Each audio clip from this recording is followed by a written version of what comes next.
Welcome చెప్తున్నాను. ఎలా ఉన్నారు అందరూ చాలా బాగున్నారని మనస్ఫూర్తిగా కోరుకుంటూ ఈ రోజు ఒక సరికొత్త రెసిపీ తోటి వచ్చాను. మీ అందరూ రిక్వెస్ట్ చేశారు కదా లాస్ట్ వీక్ నేను ఒక బిస్కెట్స్ రమేష్ గారికి స్నాక్స్ బాక్స్ లో పెడితే ఎన్ని కమెంట్స్ వచ్చాయో మాకు కూడా ఆ కుకీస్ రెసిపీని షేర్ చేయండి నిల్మ గారని. అండ్ ఈ రోజు అదే రెసిపీని నేను మీకు షేర్ చేస్తున్నాను. ఆ రెసిపీని చాలా రకాలుగా చేసుకోవచ్చు. ఈ రోజు నాకు చిన్న డిఫరెంట్ వేలో మళ్ళీ కుకీస్ అనేది చేస్తున్నాను. మళ్ళీ సేమ్ కుకీస్ చేస్తే రమేష్ గారు బోర్గా ఫీల్ అవుతారు, స్మైలీ బోర్గా ఫీల్ అవుతుంది. అందుకని అదే మెథడ్ లోనే కొంచెం డిఫరెంట్ రెసిపీ చేస్తున్నాను. ఇంకెందుకు ఆలస్యం, మంచి టేస్టీగా ఇంట్లోనే బిస్కెట్స్ ఈజీగా చేసుకునే పద్ధతిని ఇంట్లో ఉండే ఐటమ్స్ తోటే చేయబోతున్నాం. వీడియో నచ్చితే మీరందరూ ఏం చేయాలి, లైక్, షేర్, సబ్స్క్రైబ్, కామెంట్ కూడా చేయండి. పదండి ఇంకెందుకు ఆలస్యం, వీడియోలోకి వెళ్ళిపోయి రెసిపీ చేసేసుకుందాం. ఇప్పుడు నేను చేయబోయేటువంటి ఈ మల్టీగ్రెయిన్ కుకీస్ కోసం నేను 1/2 కప్పు నెయ్యి తీసుకుంటున్నాను. మనం ఏం కరగబెట్టకూడదు, ఇలా డైరెక్ట్ గానే వేసుకోవాలన్నమాట. మెల్ట్ చేయకుండా వేసుకున్నా ఇలా బాగా నెయ్యిని ఇలా విస్క్ చేసుకోవాలి. చూస్తున్నారు కదా, ఇలా బాగా చేస్తే కొద్దిగా లూజ్ గా అయినట్టుగా అవుతుంది. చూడండి, ఇలా బాగా కలిపిన తర్వాత మనకి ఇలా క్రీమ్ లాగా వస్తుంది అనమాట ఈ నెయ్యి. ఇప్పుడు దీంట్లోకి నేను 1/2 కప్పు బెల్లం పౌడర్ వేసుకుంటున్నాను. మీరు కావాలంటే బ్రౌన్ షుగర్ వేసుకోవచ్చు, లేదంటే వైట్ షుగర్ వాడే వాళ్ళైతే వైట్ షుగర్ కూడా వేసుకోవచ్చు. మనం హెల్దీగా కుకీస్ చేసుకుంటున్నాం కాబట్టి ఇక్కడ నేను బెల్లం పౌడర్ అనేది యూజ్ చేస్తున్నాను. స్వీట్ ఎక్కువగా ఇష్టపడే వాళ్ళైతే కనుక ఇంకొక 2-3 స్పూన్లు బెల్లం ఎక్కువగా వేసుకోవచ్చు, అప్పుడు ఇంకా బాగుంటాయి. ఇక్కడ చూస్తున్నారు కదా, బెల్లం వేసిన తర్వాత మనకి కొద్దిగా ఇలా గట్టిగా ఉంటుంది. కానీ ఇలా మనం అనే కొద్ది ఎంత తిప్పుతున్న కొద్దీ మళ్ళీ అది మొత్తం బాగా కలిసిపోతుంది అనమాట. ఒకసారి మొత్తం కలిపాక మీకు చూపిస్తాను. చూడండి, ఇలా నేను తిప్పుతూ ఉన్నాను. ఒక 3 to 4 మినిట్స్ తర్వాత నాకు ఇలా వైట్ కలర్ లోకి చేంజ్ అయిపోయింది. ఇలా మొత్తం కూడా రెడీ అయిపోయింది అనమాట ఆ బెల్లం అను నెయ్యి అంతా కలిసి. ఇప్పుడు నెక్స్ట్ మనం ఫ్లోర్ వేసుకుందాము. ఇప్పుడు నెయ్యి బెల్లం మొత్తం ఇలా కలుపుకున్నాం కదా, మీరు నెయ్యి కాకుండా బటర్ అయినా యూజ్ చేసుకోవచ్చు.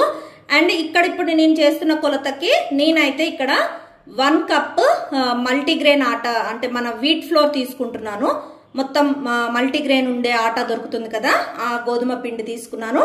ఒక 1/2 కప్ ఏమో రాగి ఫ్లోర్ తీసుకుంటున్నాను. మనము ఇంకా మిల్లెట్ ఫ్లోర్స్ లో ఏదైనా యూజ్ చేసుకోవచ్చు. 1.5 కప్ కొలత అనమాట. మీరు ఎటువంటి ఏ ఫ్లోర్ తీసుకున్నా, జొన్న పిండి తీసుకున్నా, సజ్జ పిండి తీసుకున్నా ఏదైనా వాడుకోవచ్చు. ఓన్లీ గోధుమ పిండితో కూడా ఇలా చేసుకోవచ్చు అనమాట. ఇదంతా వేసుకున్నాక ఇప్పుడు ఇక్కడ నేను 1 టీ స్పూన్ బేకింగ్ పౌడర్ వేస్తున్నాను. 1/2 స్పూన్ బేకింగ్ సోడా వేస్తున్నాను, వంట సోడా. ఇవి వేసేసి దీన్ని కూడా ఇలా జల్లెడ పట్టుకుంటే మనకి స్మూత్ టెక్స్చర్ లాగా వస్తుంది. నెక్స్ట్ వచ్చేసి ఇక్కడ నేను వెనిలా ఎసెన్స్ ఒక 2-3 డ్రాప్స్ లాగా వేస్తున్నాను. మంచి మన బిస్కెట్స్ కి మంచి ఫ్లేవర్ అనేది యాడ్ అవుతుంది, ఎసెన్స్ అనేది. ఇవన్నీ వేసుకొని ఒక్కసారి మొత్తం మిశ్రమాన్ని కలుపుకోవాలన్నమాట. మనం ఇక్కడ కొద్దిగా ఒక 1/2 కప్ వరకు మిల్క్ వాడతాము. మనం కన్సిస్టెన్సీ చూసుకొని కలుపుకుంటే సరిపోతుంది. ఒకేసారి ఎక్కువ పోసుకోకూడదు. ఇదంతా ఇలా మంచిగా కలుపుకున్న తర్వాత ఒక్కొక్క 2 స్పూన్స్ అలా మిల్క్ పోసుకుంటూ ఈ మిశ్రమాన్ని మనము ఒక గట్టి ముద్దలాగా రెడీ చేసుకోవాలి. చూడండి, మొత్తం కలిపినాక ఇలా వచ్చిందనమాట. ఇప్పుడు మనం పాలు పోసుకుందాము. ఇలా అయితే మనకు బిస్కెట్ విరిగిపోతుంది కదా, అందుకని కొద్దిగా పాలు పోసుకుంటూ కలుపుకోవాలి. ఒకేసారి చాలా పాలు పోయకూడదు, మళ్ళీ మనకి బిస్కెట్ మిశ్రమం అనేది లూజ్ అవ్వకూడదు అనమాట. ఇలా కొద్దిగా చూసుకుంటూ పోసుకొని కలుపుకోవాలి. ఇక్కడ కలిపిన తర్వాత చూడండి, ఇలా మనకి చపాతీ ముద్దలాగా వచ్చేసింది. ఇప్పుడు నేను ఇక్కడ డ్రై ఫ్రూట్స్ కానీ, నట్స్ కానీ, ఓట్స్ కానీ ఏవైనా వేసుకోవచ్చు. నేనైతే ఇక్కడ బాదం పప్పు, జీడిపప్పుని సన్నగా చాప్ చేసుకున్నాను. ఒక 5 అలా చేసుకొని ఇదంతా కూడా మళ్ళీ మిశ్రమంలోకి కలిపేస్తున్నాను.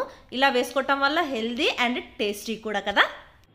చూడండి, ఇలా నేనైతే ముద్దని రెడీ చేసుకున్నాను. ఈ కన్సిస్టెన్సీలో ఉండాలి. ఇలా ప్రెస్ చేస్తే గట్టిగా మనము చపాతీ పిండి ఎలా కలుపుకుంటామో ఆ కన్సిస్టెన్సీలో ఉంటే సరిపోతుంది. అండ్ ఇప్పుడు మనము దీన్ని ఒక్కొక్క స్కూప్ లాగా తీసుకొని నేనైతే సేమ్ క్వాంటిటీలో చేస్తున్నాను. మీరు కావాలంటే ఇది మనము స్టవ్ మీదైనా వండుకోవచ్చు అనమాట.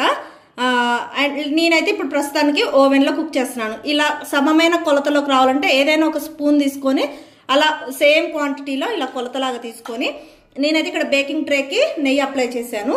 ఇలా చేసేసి మనము బిస్కెట్స్ లాగా వీటిని ప్రెస్ చేసుకొని ఒక్కొక్కటి కొంచెం దూరంగా ఇలా ప్లేస్ చేసుకుంటే సరిపోతుంది. ఇలా ఈ కుకీస్ దాన్ని పెట్టేసుకున్నాక పైన నేను మళ్ళీ కొద్దిగా బాదంని, జీడిపప్పుని ఇలా చాప్ చేసుకొని పెడుతున్నాను. మనకి ప్రతి దాంట్లోకి రావాలంటే ఇలా పెట్టుకుంటే కూడా బాగుంటది. అండ్ లుక్ వైజ్ కూడా చాలా బాగుంటది. మనకి బేకరీ స్టైల్లో కూడా రావాలి, లుక్ రావాలి అండ్ హెల్దీగా కూడా అంటే ఇలా పెట్టేసుకోండి. అన్ని పెట్టేసుకొని ఇప్పుడు మనం బేక్ చేసుకుందాం. మీరు ఒకవేళ స్టవ్ మీద చేసుకోవాలనుకోండి, ఏదైనా గిన్నె కానీ మందపు గిన్నె అట్లా తీసుకొని ఇలా స్టాండ్స్ ఉంటాయి కదా, ఏదో ఒక స్టాండ్ని తీసుకొని ఏదైనా స్టీల్ ప్లేట్లోనైనా ఇలా బేక్ చేసుకునే ఐటమ్ పెట్టుకొని దీని మీద కవర్ చేసి మూత పెట్టేసి మనం స్టవ్ మీద మీడియం ఫ్లేమ్లో పెట్టేసుకొని ఒక 15 to 20 minutes మనం ఇలా బేక్ చేసుకోవచ్చు మూత పెట్టి. స్టవ్ అంటే ఓవెన్ లేని వాళ్ళు ఇప్పుడు నేను ఓవెన్లో కూడా చేసి చూపిస్తాను. నేనైతే ఇక్కడ బేక్ మోడ్లో పెట్టేసుకున్నాను. మాకు బేక్ ఆప్షన్ ఉంది కాబట్టి మనకి 180 degrees లో ఒక 15 to 20 minutes లో ఈ బిస్కెట్స్ అన్ని కూడా మనకి రెడీ అయిపోతాయి. మూత పెట్టేసి స్టార్ట్ బటన్ నొక్కేస్తే సరిపోతుంది. 180 degrees లో మనకి బేకింగ్ అయితే సరిపోతుంది. 15 minutes అయితే సరిపోతుంది దాదాపుగా. ఒకసారి మధ్యలో చెక్ చేసుకొని కూడా మళ్ళీ మనం చూసుకోవచ్చు అనమాట. 15 minutes తర్వాత నేను మీకు మళ్ళీ కనపడతాను.